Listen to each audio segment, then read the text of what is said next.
అక్షయ తృతీయ అనగానే అందరికీ ముందుగా గుర్తొచ్చేది బంగారం. కానీ అదే రోజు జరిగిన ఈ 5 మహాద్భుతాల గురించి మీకు తెలుసా? అక్షయ తృతీయ హిందువులకు మరియు జైనులకు అత్యంత పవిత్రమైన పండుగ. వైశాఖ మాసంలో శుక్లపక్ష తృతీయ తిథి నాడు ఈ పండుగ వస్తుంది. సంస్కృతంలో అక్షయ అంటే క్షయం కానిది లేదా ఎప్పటికీ నాశనం లేనిది అని అర్థం. ఈ రోజున చేసే ఏ మంచి పనైనా పుణ్యకార్యమైనా ఎప్పటికీ నిలిచి ఉంటుందని, ఆశించిన దానికంటే రెట్టింపు ఫలితాన్ని ఇస్తుందని నమ్ముతారు. అక్షయ తృతీయ ఎందుకు జరుపుకుంటారు మరియు దీని వెనుక ఉన్న ముఖ్యమైన పౌరాణిక కారణాలు ఇక్కడున్నాయి. పౌరాణిక ప్రాముఖ్యత: పరశురాముని జననం. శ్రీ మహావిష్ణువు 6వ అవతారమైన పరశురాముడు అక్షయ తృతీయ నాడే జన్మించాడని పురాణాలు చెప్తున్నాయి. మహాభారత రచన వేదవ్యాసుడు శ్లోకాలను చెబుతుండగా సాక్షాత్తు ఆ వినాయకుడు మహాభారత ఇతిహాసాన్ని రాయడం ఈ రోజునే ప్రారంభించారు. గంగావతరణం.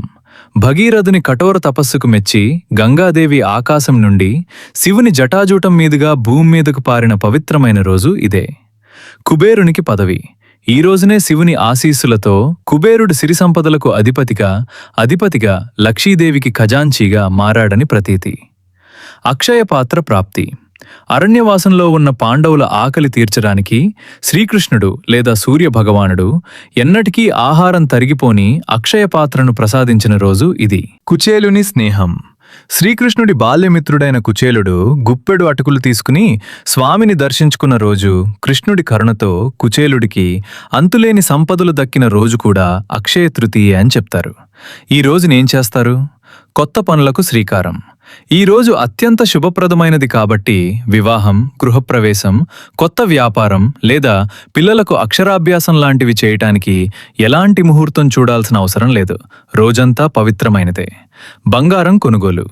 ఈ రోజు బంగారం, వెండి, భూమి లేదా ఏదైనా ఆస్తి కొనుగోలు చేస్తే ఆ సంపద ఎప్పటికీ తరిగిపోకుండా ఇంట్లో వృద్ధి చెందుతుందని నమ్మకం.